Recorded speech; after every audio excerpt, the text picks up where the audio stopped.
Verificado o quórum regimental de que trata a portaria 145 de 2017 e com amparo na portaria 158 de 2020, eu, Francisco José de Oliveira Silva, presidente da segunda Câmara de Julgamento do CRT, declaro aberta a 12ª sessão ordinária virtual de 11 de março de 2021. Inicialmente, indago aos senhores conselheiros se há alguma alteração a ser feita na ata da sessão anterior.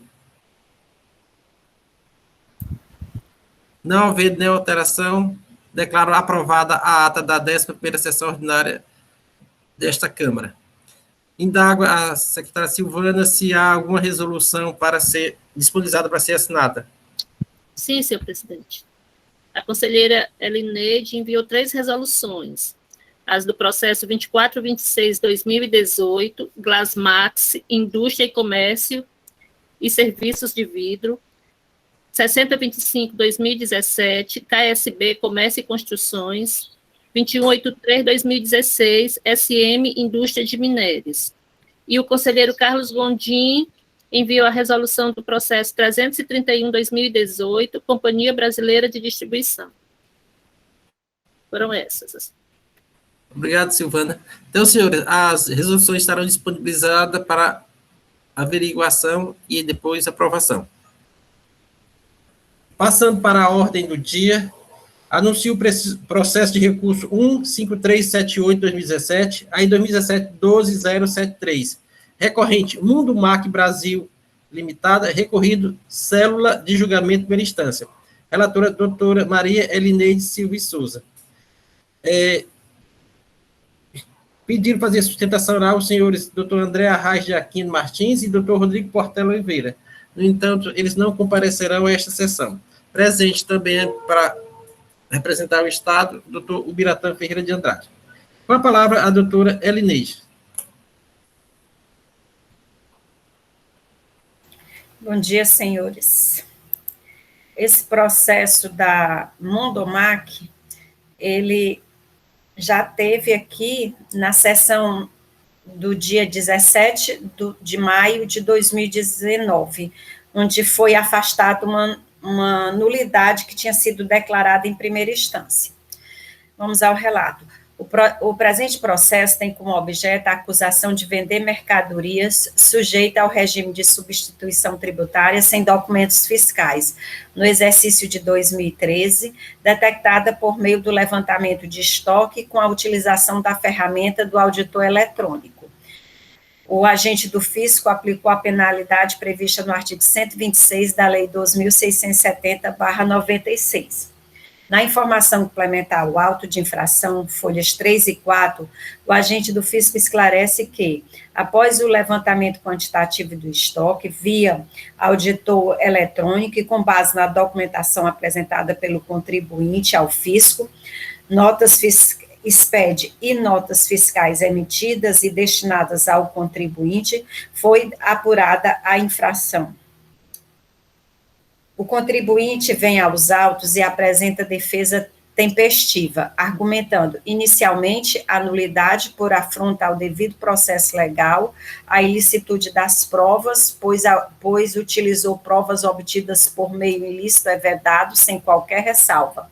Argumenta que a autoridade fazendária apresentou provas obtidas por meio ilícito, mas não chega nem a detalhar qual teria sido esses meios. Também argue a nulidade do auto de infração por falta de motivação. No mérito, argumenta que o auto de infração não retrata o real movimento de saídas de mercadoria e que os quantitativos de algumas mercadorias são diferentes dos constantes nas notas fiscais. E aqui ele cita vários exemplos e traz anexa cópia das notas fiscais e do próprio levantamento. O julgador monocrático, à época, decidiu pela nulidade da acusação fiscal por falta de clareza no relato do auto de infração. Esse primeiro julgamento encontra-se às folhas 86 e 91, e tinha o seguinte fundamento. A narração dos fatos pela autoridade fiscal se restringe a afirmar que o contribuinte vendeu mercadorias, sem, contudo, esclarecer as circunstâncias inerentes a tais operações, que ensejaram a lavratura do auto de infração. As informações complementares, que são parte integrante do auto de infração, servem para esclarecer e historiar a acusação. Entretanto, ali também só consta que o contribuinte vendeu mercadorias, sem citar a irregularidade existente nas operações. O agente do fisco indica a penalidade do artigo 126, que não consta uma definição de infração praticada pelo contribuinte, mas tão somente a forma de aplicação da penalidade. Destarte, há de se indagar qual a infração cometida pelo contribuinte e qual o tipo penal aplicável à espécie. Mormente, o fato do autuante não ter relatado o fato, tampouco efetuado a devida tipificação legal. Conclui afirmando que a falta de clareza do relato contraria disposições contidas em nossa legislação tributária, cuja inobservância caracteriza como vício insanável, acarretando a nulidade absoluta do feito, vez que o ato foi praticado por autoridade impedida e com preterição das garantias processuais constitucionais, de acordo com o artigo 83 da Lei nº 15.614/2014. Considerando que a decisão é contrária aos interesses do erário, interpõe o reexame necessário nos termos do artigo 104, parágrafo 1º da Lei 15.614.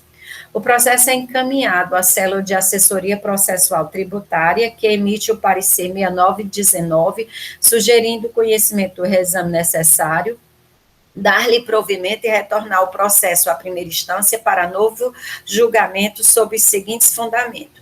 Discute-se no presente processo a exigência fiscal fundamentada na acusação de que a empresa teria promovido saída de mercadorias sem documento fiscal no exercício de 2013. Embora não conste no auto de infração nem nas informações que complementam a descrição clara e precisa da conduta infracional que motivou o lançamento fiscal, qual seja a saída de mercadorias sem nota fiscal, não se pode afirmar, com base nos demais elementos constantes dos autos, que a empresa autuada desconhecia a acusação fiscal que lhe foi imputada, ou que a autoridade julgadora não dispunha de informações necessárias para identificar o motivo da autuação. A própria empresa autuada afirma em sua impugnação que a autuação decorreu do fato de não ter emitido notas fiscais. Analisando o relatório, folhas 14, vê-se que a diferença identificada como saída sem notas fiscais corresponde exatamente à base de cálculo sobre a qual incidiu a multa aplicada pela fiscalização, não havendo dúvida de que o presente auto de infração denuncia a saída de mercadorias sem nota fiscal. O parágrafo 2º do artigo 41 é categórico ao dispor que o relato da infração deverá conter a descrição clara e precisa do fato que motivou a autuação e das circunstâncias em que foi praticado, fazendo-se acompanhar dos relatórios, planilhas, demonstrativos e demais levantamentos indispensáveis à comprovação do ilícito narrado, produzido em meio digital, inclusive. Desta forma, havendo informações suficientes que permitem determinar a natureza da infração e garanta o exercício do direito de defesa do autuado, não há por que declarar a nulidade do lançamento. À época, o processo foi remetido ao representante da douta Procuradoria-Geral do Estado, que adotou o parecer emitido pela Célula de Assessoria Processual Tributária. Na 29ª sessão ordinária, realizada no dia 17 de maio de 2019, a segunda Câmara decidiu, com fundamento no artigo 85 da Lei 15.614/2014, por unanimidade de votos, afastar a nulidade declarada em primeira instância e determinar o retorno dos autos para novo julgamento, nos termos da resolução emitida, número 115/2019, que se encontra as folhas 100, 107 dos autos. Em segundo julgamento, folhas 115 e 123, A julgadora analisa as questões de mérito apresentadas pela defesa, concluindo pela procedência da acusação fiscal nos seguintes termos. Ela faz um julgamento bem detalhado, eu vou trazer algumas partes do julgamento. As argumentações trazidas pela empresa foram examinadas, analisadas e suficientes para embasar a decisão. A decisão encontra-se fundamentada com fatos e legislação tributária. Foi assegurado o direito ao contraditório, a ampla defesa e o devido processo legal, nos termos do artigo 33 do Decreto 25.468/99. A infração de omissão de receita, por meio do levantamento quantitativo financeiro mensal, encontra-se demonstrada em resumo geral, identificando as saídas sem notas fiscais de vários produtos. A empresa é conhecedora da infração e anexa, inclusive, o levantamento quantitativo mensal da própria Coordenadoria da Administração Tributária, folhas 47 e 82 da defesa. A omissão de receita induz à conclusão de que a empresa realizou vendas de mercadorias sem nota fiscal. O levantamento foi realizado com base na documentação da própria empresa e encontra respaldo no artigo 92, parágrafo 8º. Ratifica a penalidade proposta pelo autuante, prevista no artigo 126 da Lei 12.670/96, da Lei 13.418/2003. Aí o contribuinte é intimado dessa decisão de primeira instância e interpõe recurso ordinário, argumentando inicialmente a tempestividade do recurso interposto.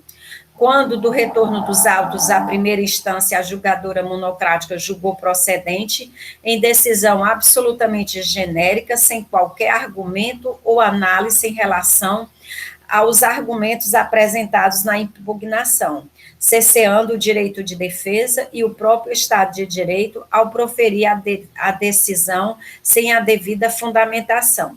Requer a nulidade da decisão recorrida, pois os argumentos apresentados na impugnação não foram analisados. A julgadora não se manifestou acerca do questionamento das quantidades dos produtos descritos nas notas fiscais, que não coincide com as quantidades constantes no levantamento, fato que poderia ter sido afastado com a perícia.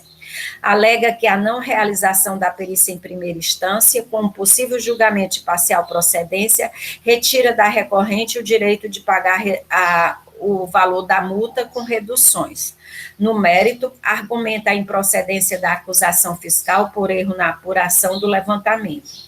O quantitativo das mercadorias estipulada pelo agente fazendário diverge do constante nas notas fiscais do período fiscalizado, e aqui ele traz uns 4 ou 5 exemplos, indicando vários erros a partir do agrupamento no quantitativo das notas, comparando com o levantamento, e requer uma realização de perícia.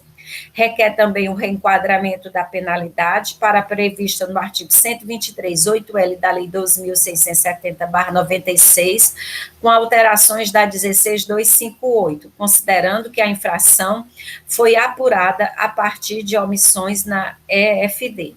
Finaliza o recurso, sintetizando os pedidos. 1. A nulidade por cesseamento ao direito de defesa por falta de fundamentação da decisão singular, a improcedência, a realização de perícia, se superada a improcedência, e, por último, também se superada a aplicação da penalidade prevista no artigo 123, 8L, da Lei 12.670/96, com as alterações da 16.258. O processo é encaminhado à célula de assessoria processual tributária, que emite o parecer 343/2020, as folhas 137 e 140, sugerindo o conhecimento do recurso ordinário e manter a decisão. Considerando que o doutor Biratã encontra-se presente, eu vou fazer só esse resumo mesmo do parecer. É este o relato, senhor presidente. Obrigado, doutora Elineide. Com a palavra, o doutor Biratã. Bom dia, senhor presidente. Renovando aqui meu cumprimento a todos. Realmente, o parecer, ele detalha bem, inclusive algumas questões, faz menção. Geralmente, a gente observa que os pareceres, geralmente, eles não esmiuçam tanto, mas nesse aqui, a parecerista, ela se ocupou, inclusive, de falar sobre cada nota fiscal que a parte fazia menção como se existisse algum tipo de erro ou equívoco, ou seja, que fundamentaria um equívoco no lançamento, né? No caso aqui, vamos lá. Aí eu vou fazer aqui, geralmente eu faço uma manifestação assim do teor do parecer, mas no caso aqui vale a pena a gente fazer a leitura do parecer, porque pelo fato de realmente ele especificar e detalhar bem essa questão.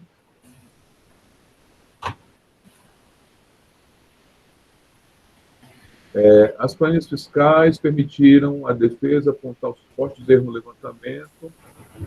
Por isso, o sujeito passivo listou algumas notas fiscais que apresentariam diferenças de quantitativos entre o levantamento fiscal e aquele que efetivamente reflete a realidade de movimentação do produto no período. Aí, analisando os relatórios totalizadores, CD1, planilhas fiscais salvos no arquivo do CONAD, juntamente com os produtos listados pela recorrente, folhas 131 e 132, constata-se que os argumentos apresentados não são suficientes para afastar a acusação fiscal. A impugnante trouxe aos autos apenas as notas fiscais 4934 e 5881, dentre aquelas citadas folhas 131 e 132. Então, ela começa dizendo que a impugnante trouxe aos autos apenas as duas notas fiscais.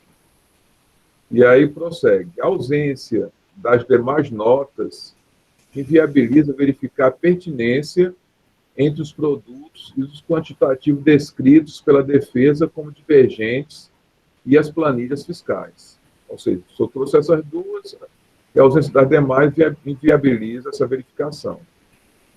Se atende a essas duas notas fiscais que a parte trouxe, é dito o seguinte: o confronto entre as notas fiscais 49,34 e 58,81 e a planilha fiscal, por exemplo, mostra que as diferenças indicadas pela defesa abrangem produtos classificados nas referidas notas fiscais com diferentes NCM, assim como diferem em relação à descrição do produto. Por exemplo, o produto capa de iPhone 5 está descrito com NCM 39.26.90.90 e 42.023.90.0 nos citados documentos e com diferentes descrições. Mas a recorrente somou os quantitativos dos citados produtos como se fossem os mesmos. Então, está dizendo aqui que nessas duas notas fiscais verifique-se a diferença de NCM e que não há como fazer essa soma, operar essa soma da forma como apontou a defesa. Porém, não é possível afirmar que se trata de um único produto. Portanto, há indícios de que as diferenças indicadas pela defesa dependem de como a empresa classificou os produtos para fins de levantamento fiscal. Assim, logo, não se constitui um erro do levantamento. Isso quer dizer o seguinte, se a empresa, ela mesma, apontou NCM diferente, descrições diferentes, como agora querer se juntar e se afirmar que é o mesmo produto?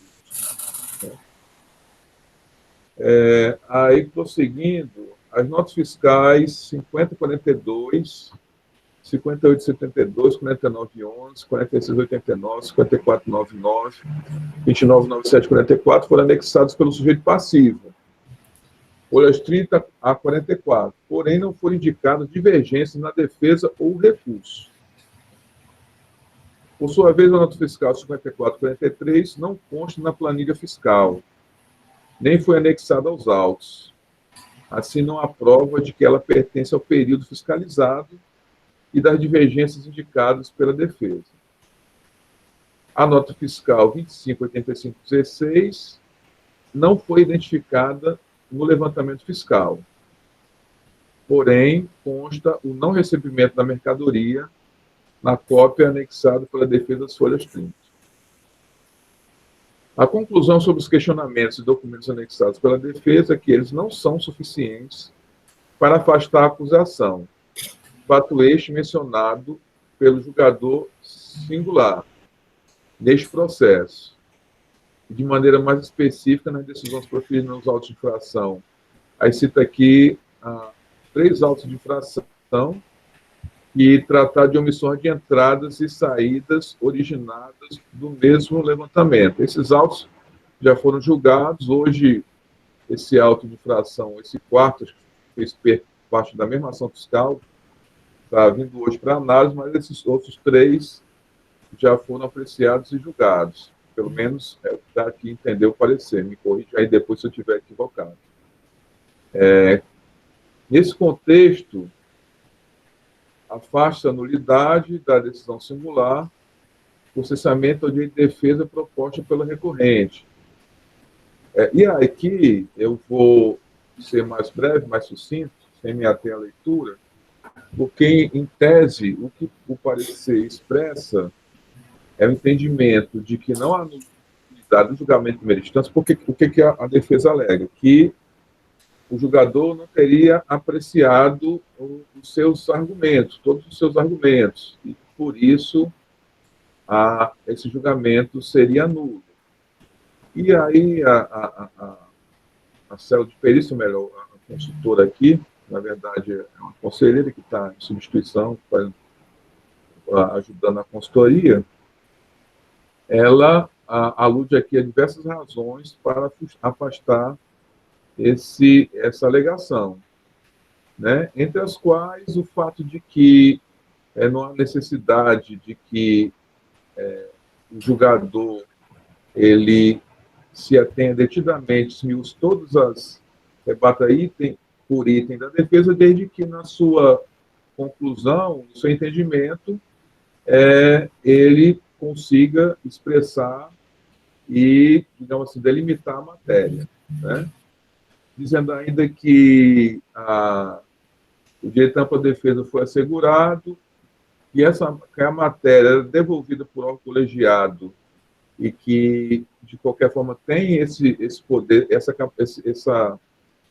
efeito devolutivo, de devolver toda a matéria ao órgão colegiado, a segunda instância, ela também é um elemento assim, fundamental na questão de suprir eventuais vícios ou omissões, porque a segunda instância ela pode, né, apreciar questões, até se aprofundar em questões que passaram em primeira instância. Cita aqui também uma jurisprudência do STF, no sentido de que não existe a obrigatoriedade do duplo grau de jurisdição na seara administrativa. Assim, na verdade, essa jurisprudência do STF para aquelas situações, assim, inclusive até em palestra eu falei sobre isso. A rigor, não há necessidade que você crie uma estrutura com o duplo grau de jurisdição na seara administrativa. Desde que a demanda, o pleito administrativo seja apreciado, isso aí é suficiente.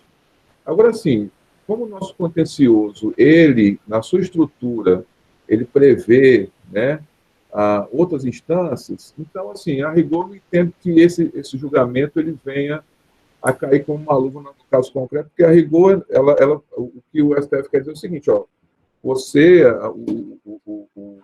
é necessário que as petições, os requerimentos administrativos sejam apreciados.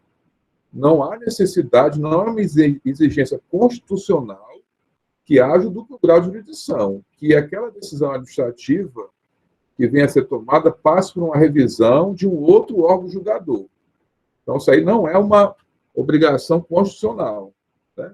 Só que aqui, naturalmente, existindo uma lei, né, uma lei própria de cada ente, com a previsão das suas instâncias, naturalmente, isso aí, a meu ver, ele não chega a ter uma aplicação nessas situações. Mas, assim, foi mais a título mesmo de tentar demonstrar aqui esse aspecto aqui do duplo grau, que não é uma exigência constitucional.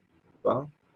E aí cita também a questão dos princípios, que eu sempre cito aqui, né? Da celeridade, da economia, da eficiência, né? De você... Porque, assim, o processo administrativo, uma das coisas positivas do processo administrativo é justamente ele ser destituído de tanta formalidade, de tanto rigor. É uma coisa que realmente ele otimiza, ele facilita muito o julgamento administrativo. Tanto é que, por exemplo, quantas vezes aqui a parte deixa de suscitar questões, quesitos, que, em primeira instância, somente já no apagar das luzes, já na sua sustentação oral, ele apresenta questionamentos que em nenhum momento foram apresentados até então.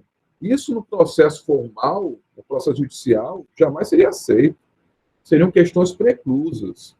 Mas o processo administrativo ele tem essa margem de permitir que as coisas ocorram de forma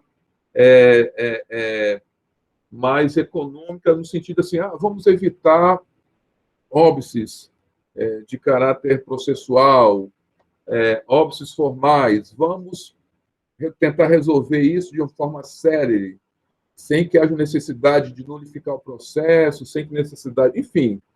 Então, assim, é isso a rigor que se quer colocar aqui no parecer, dizendo o seguinte, se a segunda instância, dentro de todos os princípios que formam o processo administrativo, tem condições de analisar a questão e até se aprofundar mais, porque você criar toda se até uma questão extremamente formal, de estar anulando, estar retornando, depois volta novamente, ou seja, você cria óbices, cria exigências formais desnecessárias que vão na contramão do processo administrativo.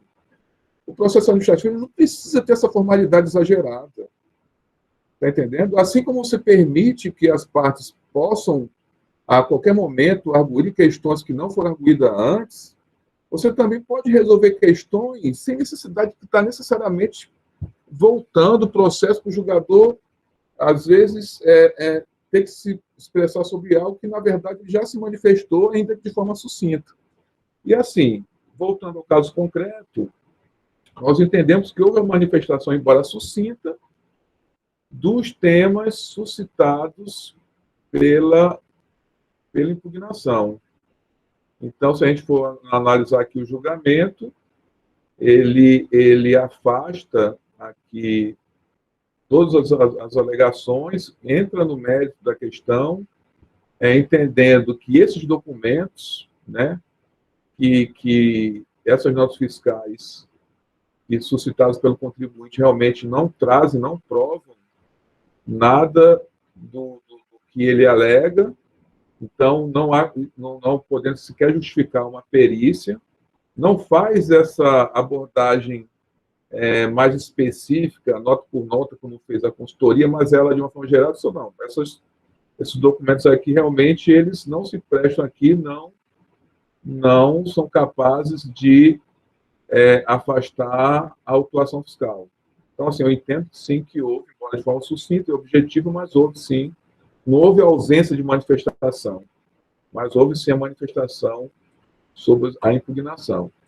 Então, assim, em linhas gerais, concluindo, senhor presidente, senhores conselheiros, por tais razões, nós entendemos que deva ser mantida a decisão de primeira instância e a auto-infração no caso, confirmando a auto-infração, mantendo-se a procedência da autuação fiscal. Ok, presidente? Obrigado. Obrigado, Biratã. Senhores, o processo está em discussão. Doutora Elineide quer falar? Doutora Elineide. Bom dia, senhores. Realmente, ele traz um detalhamento de várias notas. Ele anexa na defesa algumas notas, umas estão no levantamento, outras não estão. Agora, assim, só a título de exemplo, eu peguei algumas notas e saí somando, porque o que foi que aconteceu? O agente do fisco, ele fez um agrupamento. Nessa nota mesmo, na 4588, ela pertence a 2 agrupamentos. Ela pertence ao agrupamento Capa iPhone, que é o agrupamento 1, e o agrupamento 2, que é Capa iPad. As mercadorias que estão identificadas como Capa iPhone, realmente eu somei e deu o mesmo quantitativo apontado pelo relatório, até mesmo porque não tinha como ser diferente, porque o que os agrupamentos fazem?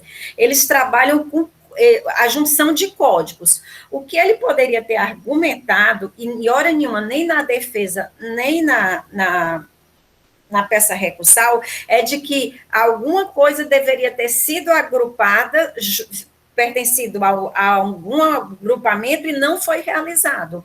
Nessa nota mesmo, se você pegar tudo que tem de capa iPhone, bate exatamente as 14 unidades que estão no relatório. E ele fala que tem 16, mas eu não consegui encontrar as outras 2. Só se estão com descrição que não tem o nome capa. E aí ele não coloca os elementos. Tem 2 notas realmente que ele menciona e não estão no levantamento. Eu fiz aquela busca no documento todo do totalizador. E, assim, realmente é porque o agente do Fisco, ele pegou tudo que era semelhante e agrupou. Capa iPhone, capa iPad, carregador iPhone. Ele não saiu detalhando, ele juntou vários códigos numa descrição bem genérica. E isso, de certa forma, favorece, porque evita... Agora, se tinha algum código que não estava ali, ele poderia ter trazido esse código. E eu acho que é isso que a doutora Dalcília, ela diz assim, que são códigos diferentes, mas alguns códigos que são diferentes estão no mesmo agrupamento. Por exemplo, nesse agrupamento, agrupe 1, que é o agrupamento 1, que é tudo que é capa iPhone. A julgadora de primeira instância, no segundo julgamento, ela não tece detalhadamente cada argumento, mas ela faz um julgamento bem extenso e afasta os argumentos da parte. Só isso que eu tenho para colocar. Presidente, deixa eu só fazer umas alusões, essas questões que a doutora Dalcília trouxe, do grau de jurisdição aqui no contencioso, né? Acho que a Procuradoria foi muito feliz na sua abordagem ao dizer que, efetivamente, a Constituição, ela não garante esse duplo grau mesmo que naquele artigo lá que fala que aos litigantes, processo administrativo, judiciário, né, deve ser assegurado, contraditório, ampla defesa, e os meios, recursos necessários, né, a áreas inerentes. Essa expressão recursos, efetivamente, há de se entender que, se existente, efetivamente, né, se no organograma lá do Tribunal Administrativo, ele criou essa figura do recurso. Então, se tem presente essa figura do recurso, então tem que ser obedecido o grau de jurisdição. Eu conheço esse posicionamento da doutora Dalcília, já conversou comigo, e eu dizia para ela que se num processo administrativo não tem esse duplo grau de jurisdição, aí eu concordaria com ela, tá? Mas se tem esse duplo grau de jurisdição, a gente tem que ler esse dispositivo aí da Lei 15.614, né, de que o recurso ordinário é recebido no efeito devolutivo e no efeito suspensivo, e devolutivo devolve toda a matéria, é justamente para a gente analisar se é necessário devolver ou não a primeira instância aquele julgamento. Então, se esse efeito devolutivo nós entendermos que há aquela necessidade de voltar à primeira instância, a gente está usando o efeito devolutivo. Ou se entendemos que não há necessidade de devolver à primeira instância, nós estamos também usando o efeito devolutivo. Então, assim, o efeito devolutivo não é que ele não suprime a primeira instância. O entendimento da Câmara é que vai dizer se aquela decisão exarada pela primeira instância, ela atendeu os requisitos de se achar que não há que ser devolvida a primeira instância em razão do efeito devolutivo exercido pela Câmara de Julgamento. Esse é meu único dispositivo, esse é meu único, minha única divergência em relação a ela, é dizer que em função do efeito devolutivo, a Câmara pode decidir, a Câmara não necessitaria mandar devolver a primeira instância determinado processo. Não. Aí vai depender do julgamento da Câmara nesse sentido, né? Se a Câmara entender, ela está utilizando o efeito devolutivo. E se a Câmara não entender, ela está também usando do efeito devolutivo. Então, era só isso. Mas eu creio que, assim, eu vi a decisão aqui de primeira instância, concordo com ela nesse sentido, que não há necessidade de devolução da primeira a decisão singular, anular, né, a decisão singular, e também, assim, eu dei uma olhada nesses argumentos da defesa, e realmente, o detalhe, por isso que eu disse ontem na nossa sessão, que em termos de autuação de estoque, você tem que adentrar no totalizador, você tem que adentrar. Se você não adentrar, você não vai ter elementos fortes para dizer nem sim nem não. Como ela fez? Ela adentrou no totalizador, fez análise, né, disse que eram inconsistentes essas arguições da parte, e é muito evidente até o fato da defesa não estar presente aqui, né, no pedido de sustentação oral. Então, presidente, eram essas considerações que eu gostaria de fazer. Obrigado, doutor Leilson. Doutora Elineide pediu a palavra novamente. Não, porque tinha levantado a mãozinha aqui. Desculpa, foi sem querer, porque eu estava passando aqui, aí cliquei na mãozinha aqui, ó. Senhores, o processo está em discussão. Não há mais discussão? Podemos votar? Doutor Felipe Pinho, pronto. Não, presidente, na verdade é porque eu me peguei com confusãozinha aqui, faz um tempo que eu estou procurando aqui os julgamentos, porque no arquivo a gente tem 3 julgamentos, 3 pareceres, eu não sei o que foi que aconteceu aqui. É o julgamento que tem o final 26, 6666, alguma coisa 3, é porque foi digitado, na realidade, o segundo julgamento foi digitalizado, o primeiro julgamento foi digitalizado 2 vezes. Não, pois é, mas é o da doutora Eliane Resplandes, né? Porque tem Eridan, Eliane Resplandes. A doutora Eridan foi o primeiro julgamento que foi pela nulidade, que nós afastamos. Porque o agente do fisco não tinha colocado especificamente a falta de emissão, mas o relatório que compõe o processo foi esse, o entendimento da Câmara no dia, faz parte da ação fiscal, e a própria defesa veio dizendo que era omissão de saída. Tá bom, então a senhora pode só me ajudar aqui nesse aspecto da nulidade. A parte na impugnação, ela traz os mesmos questionamentos que ele traz na defesa, ele traz no recurso, que são essas diferenças na parte material, né? Que é especificando. Se o senhor pegar a defesa dele aí, também tem os mesmos as notas, as mesmas notas, e tem os questionamentos de agrupamento, inclusive dessa capa iPad que eu mencionei, eu peguei até da defesa. Estou vendo aqui. E aí a julgadora, ela faz uma como é?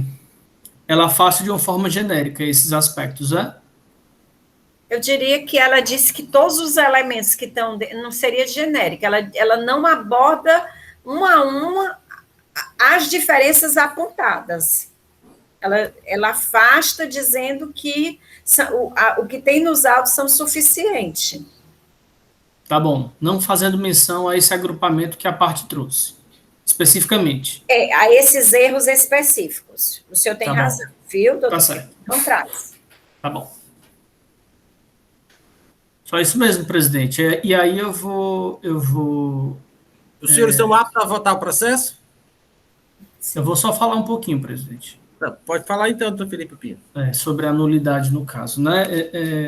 Da forma como me posicionei e tenho me posicionado ultimamente, e aí com todo respeito à jogadora singular, que conheço e tenho um carinho extremo, e aqueles e aquelas que se posicionam contrariamente, eu entendo sim que o julgamento singular ele deveria ser mais a miúde, mais específico em relação aos argumentos trazidos pelas partes, né? Quando a parte o faz de forma esmiuçada, né?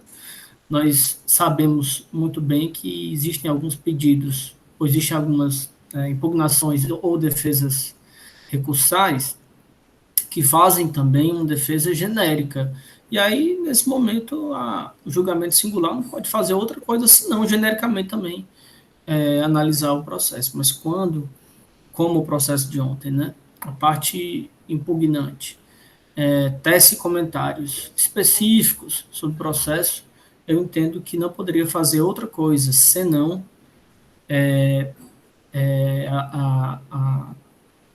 o julgador ou a julgadora fazer também menção a isso. E por que eu entendo, né?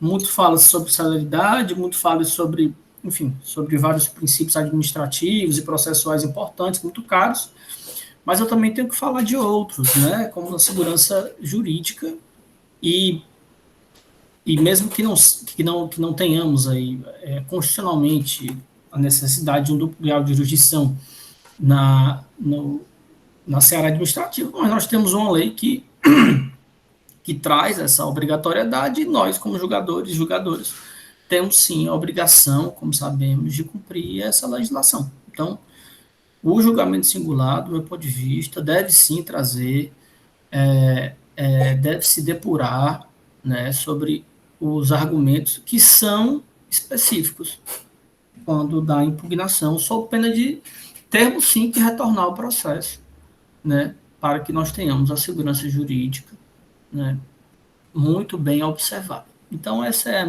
o meu posicionamento, que já é meu posicionamento há algum tempo, né, e é assim que eu entendo, presidente.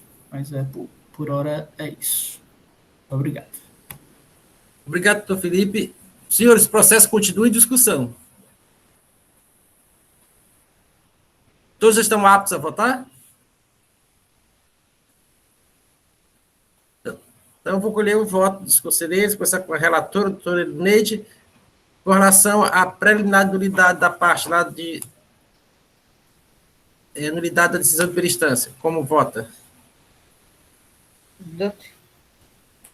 Doutor Franzé, eu afasto esse pedido de nulidade, até mesmo porque os mesmos argumentos foram trazidos agora por ocasião do recurso e analisando a gente não tem nem como deferir uma perícia. Então, eu afasto. Doutor Leilson? Com a relatora. Doutor Felipe Pinho?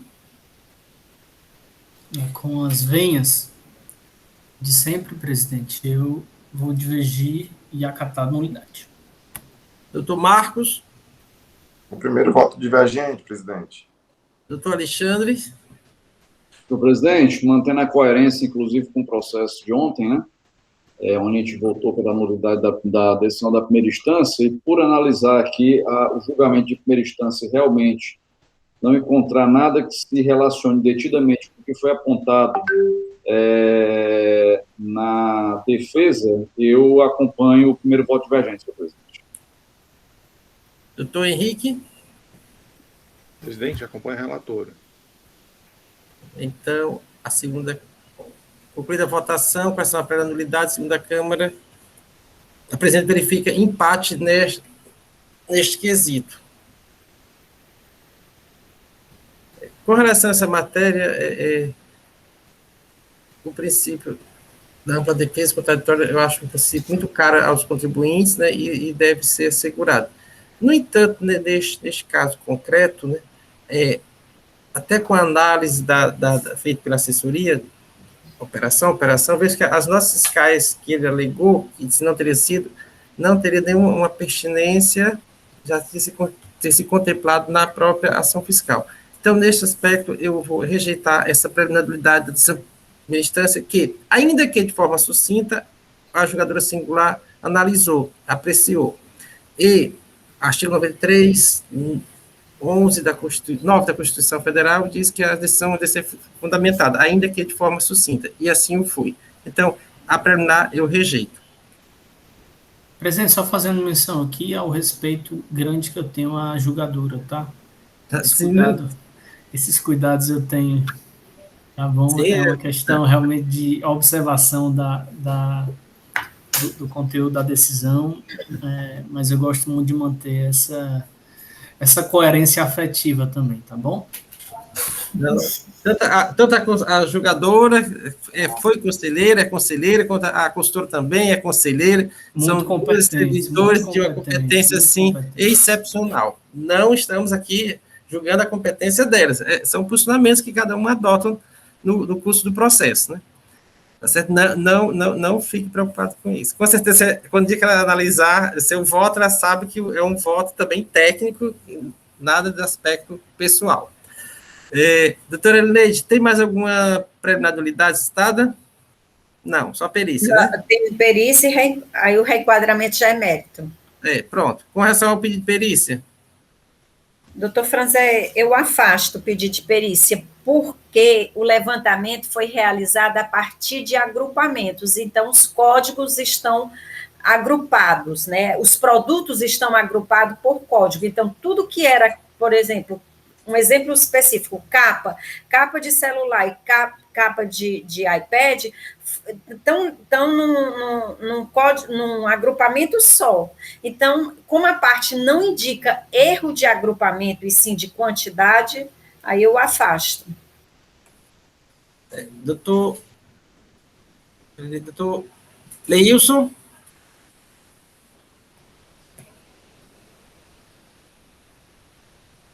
Doutor Leilson? Me achei aqui, presidente. Na tela. Presidente, com a relatora. Doutor Felipe Pinho? Presidente, nesse caso específico, eu vou afastar, tendo em vista a preocupação, cuidado da conselheira relatora, que traz elementos, né, que nos fazem votar com tranquilidade em relação a esse aspecto, né? No caso, foi a conselheira que trouxe essas informações e de fato, que eu posso afastar a perícia, né, sem pensar em uma certa dúvida, então, né, porque a conselheira ela adentrou os elementos e muito bem explicitou. Aqui, Doutor Marcos? Com a relatora, presidente. Doutor Alexandre? Também acompanha a relatora, senhor presidente. Doutor Henrique? Com a relatora, presidente. Então, por votação unânime, rejeitada o pedido de perícia. No mérito, como vota a doutora Elineide? Eu conheço do recurso ordinário, nego provimento, né, também a questão do reenquadramento, e julgo procedente a acusação fiscal, nos termos do parecer e da manifestação da douta Procuradoria. Doutor Leilson? Sigo a relatora. Doutor Felipe Pinho? A relatora, presidente. Doutor Marcos? Acompanha a relatora. Doutor Alexandre? Também acompanha a relatora, senhor presidente. Doutor Henrique? Acompanha a relatora, presidente. No mérito, a segunda Câmara, por decisão unânime, resolve manter a decisão coordenatória pela instância nos termos do parecer da assessoria adotado pelo representante da douta PGE. Esta decisão para o processo Mundo Mac Brasil Limitada.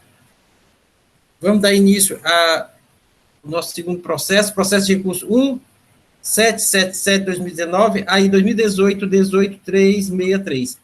Recorrente, Fibra, Comércio, Indústria, Alimentos e Transporte, Ereli, recorrida, sério julgamento de instância.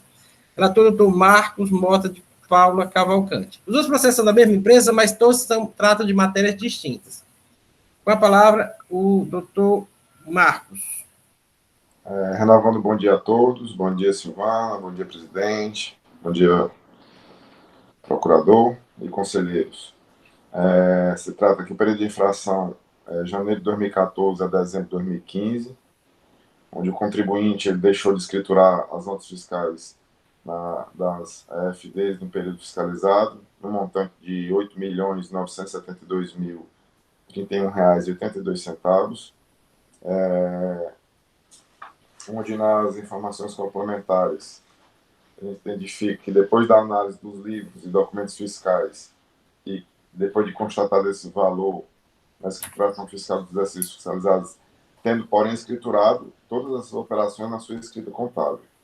O tal fato tem sua comprovação na relação de documentos eletrônicos não escriturados no arquivo tipo XLS, notas fiscais de terceiros não escrituradas, mas contabilizadas, na planilha denominada notas fiscais não lançadas na Cefaz. Quadrado alto, onde os pedidos da defesa são os seguintes. O recebimento da presente impugnação, independente do pagamento de custas, com suspensão de exigibilidade do montante discutido por aplicação imediata do artigo 151, 3 e 206 do CTN, especialmente para fim de FDI e obtenção de certidão de regularidade fiscal. Que seja declarada a nulidade do auto de infração por ausência de provas cabais que comprovem as alegações fiscais, sem prejuízo da violação da ampla defesa, tendo em vista que a autoridade fiscal elaborado seu levantamento fiscal de maneira genérica, levando em consideração em seu cálculo notas fiscais que foram canceladas, devolvidas e de emissão própria, sem especificar ainda qual seria o montante tributável em quantidade de cada produto. Subsidiariamente, caso a tese retromencionada não seja acolhida, que esse contencioso declare a nulidade do auto de infração diante da vedação ao bis in idem. Haja vista que o contribuinte já foi autuado pelo mesmo motivo através do auto de infração 2018-18366, dígito 6. Caso não seja acatada a preliminar de nulidade da autuação, em nome do princípio da verdade material e da economia processual, e em observância à jurisprudência desse Tribunal Administrativo, com fulcro nos artigos 82, parágrafo 2º e 85 da Lei 12.670 de 96, e nos artigos 30 do Decreto 25.468 de 97, roga a impugnante pelo deferimento do pedido de perícia técnica a ser realizada pela Célula de Perícia e Diligências, que deve responder aos quesitos formulados ao tópico anterior para esclarecimento da verdade material.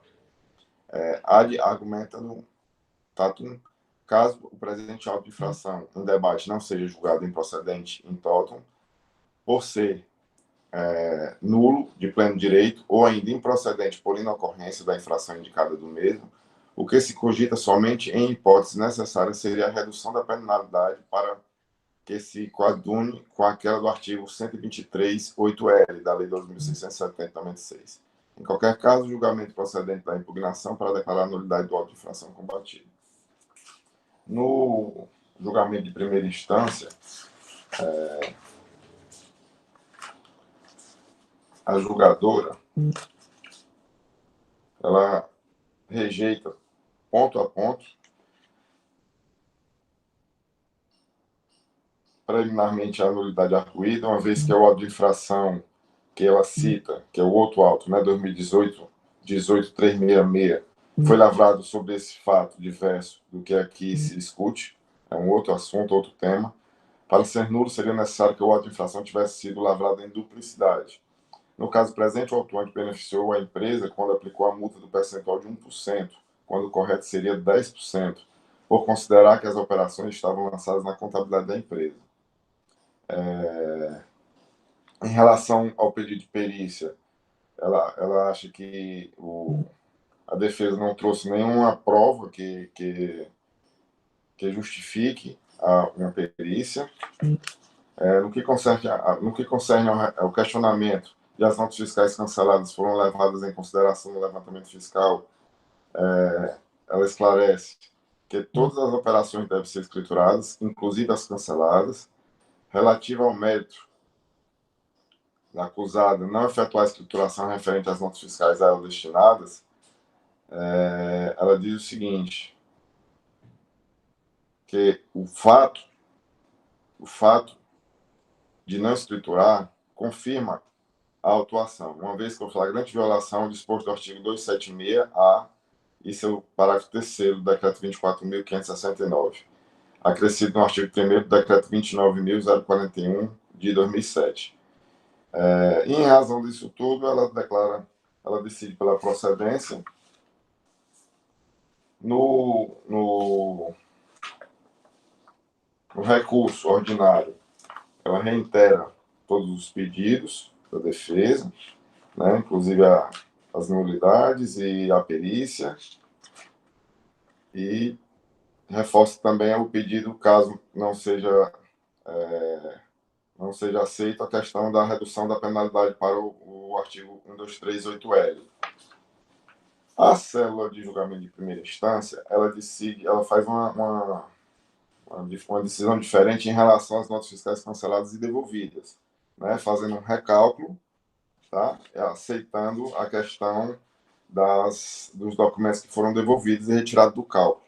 E ela faz aqui um novo cálculo, que dá um total de R$ 33.734,66, porque ela entende que devido à questão do período também, que é 2014 e 2015, a penalidade fica reduzida a 20 UFIs.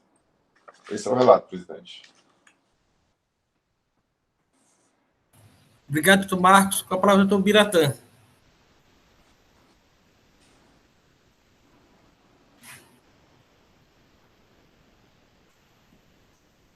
Pronto. É que a gente se perde um pouquinho aqui quando vai... As telas abertas aqui se perde um pouquinho quando vai abrir o áudio. Senhor presidente, conselheiros, o parecer aqui, ele abrange todas as questões suscitadas aí, também vou me ater aqui à leitura, ele é bem esclarecedor.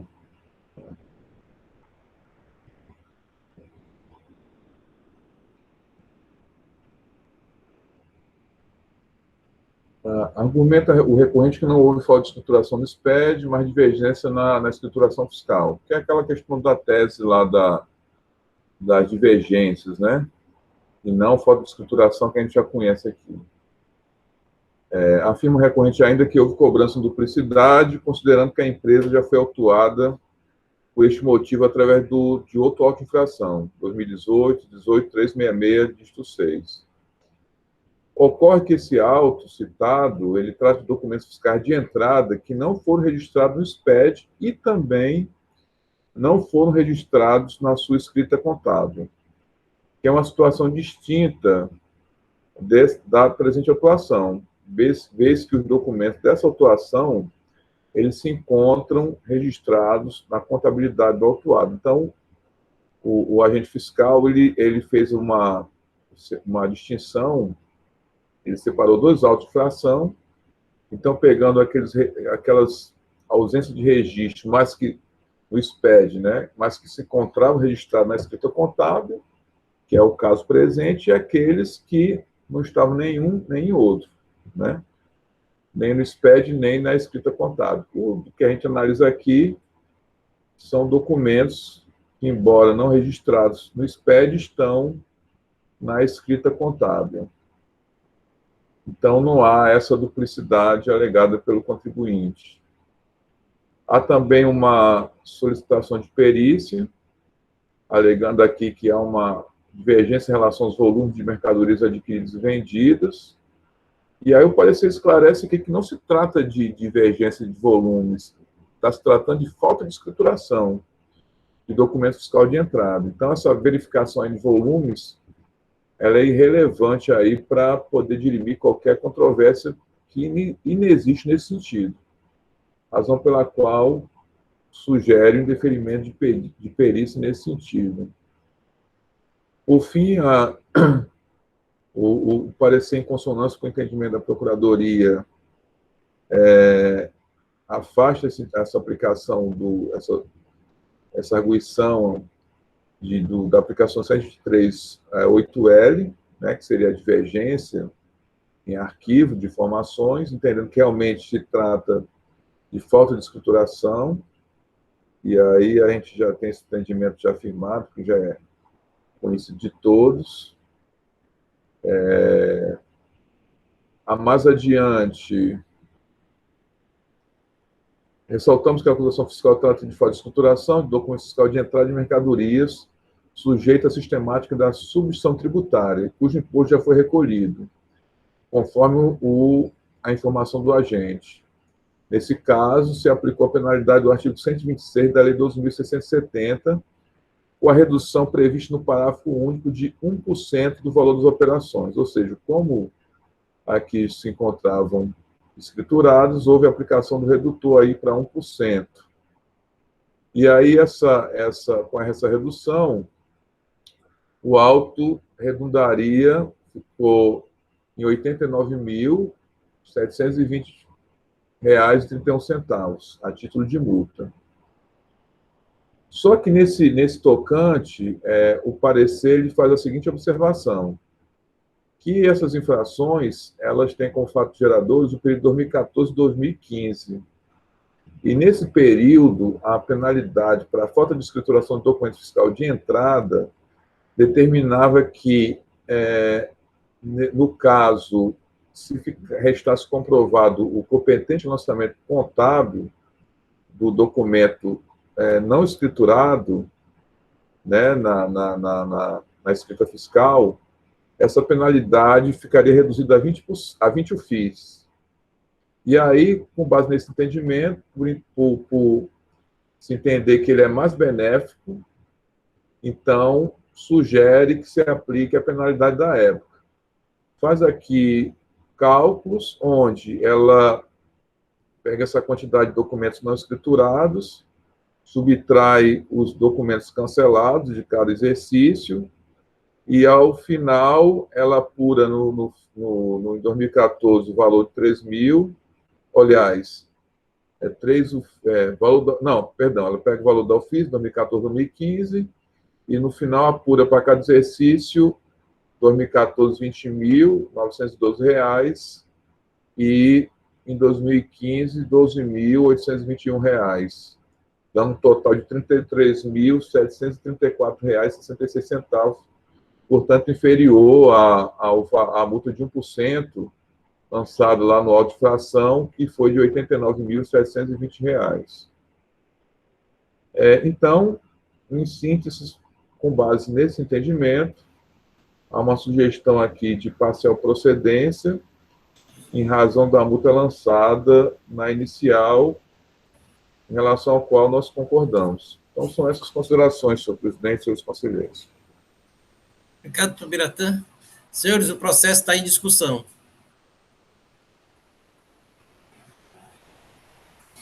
Presidente, dê só um tempo aqui que eu estou fazendo uma consulta e aí eu já me manifesto. Tudo bem. Está olhando se as notas foram canceladas, Leilson, na origem? A verdade é que nota cancelada ela tem que ser escriturada, né? Ela tem que Pelo ser emitente. escriturada pelo emitente, ele é destinatário. Ela aqui é a destinatária? Ela é a destinatária, fui olhar, é nota de entrada.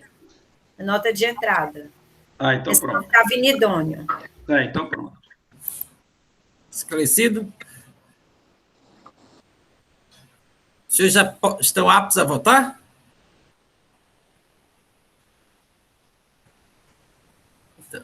Sim, presidente.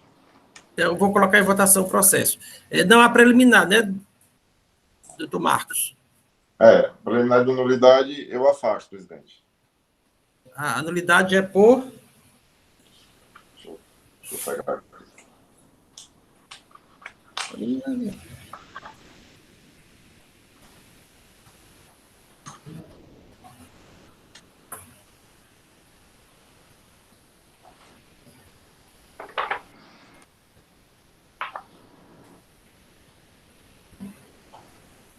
Ela tem duas nulidades. A nulidade por ausência...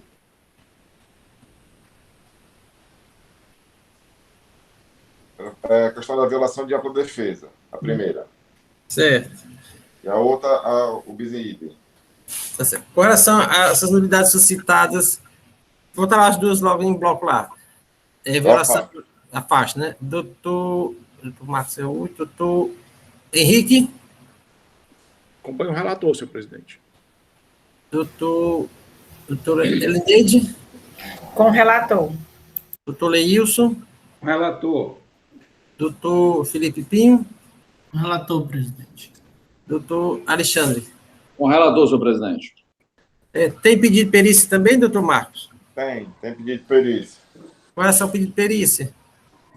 Eu afasto por entender que é possível, todos os dados estão informados no processo, não há necessidade de um pedido de perícia. Doutor Henrique? Acompanho o relator, senhor presidente. Doutora Elineide? Com o relator. Doutor Leilson? Com relator. Doutor Felipe Pinho? Relator, presidente. Doutor Alexandre? Acompanho o relator, senhor presidente. Então, e no mérito, como vota o relator? Presidente, eu conheço o recurso ordinário, dando provimento para modificar a decisão singular para parcial procedência, em razão da redução da multa lançada no processo, de acordo com a opinião da PGE. Doutor Henrique? Acompanho o relator, senhor presidente. Doutora Elineide? Com o relator. Doutor Leilson? Presidente, com o relator, eu só observando aqui no meu voto, é que o parecerista, ele presumiu de que todas essas operações são de substituição tributária. Então, na verdade, não. Há também operações sujeitas à tributação normal. Mas, como estão escrituradas na escrituração contábil, há que se fazer o enquadramento na 20 UFIS, lá do 123, 3G. 20 UFIS por documento, né? Por documento. Doutor Felipe Pinho? Mas ela faz ela é no 123 3G. Faz, ela joga nas 20 UFIS. Ah, certo. Porque você só que ela joga primeiro 1%, por se tratar de substituição tributária, vai dar maior do que a 20 UFIS, tá entendendo?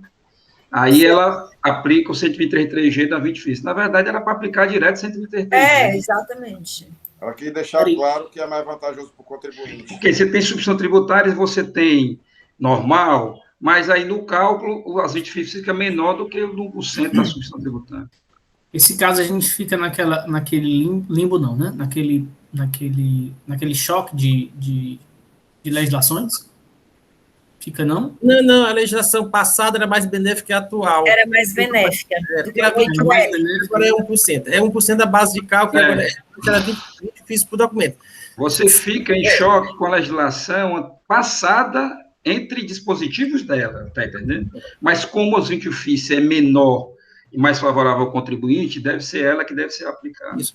A quantidade de documentos. Se tivesse 1 milhão de documentos, não seria não, né? Porque a quantidade de documentos é menor. Aí foi, 20 UFIS por documento, né? aí foi quantidade de documento, foi. No caso concreto. Isso. Então, na verdade, sempre em benefício, né? Pronto. Com o relator, né? Doutor Alexandre? Presidente, sendo na forma do parecer mais benéfico ao contribuinte, acompanho o relator, senhor presidente.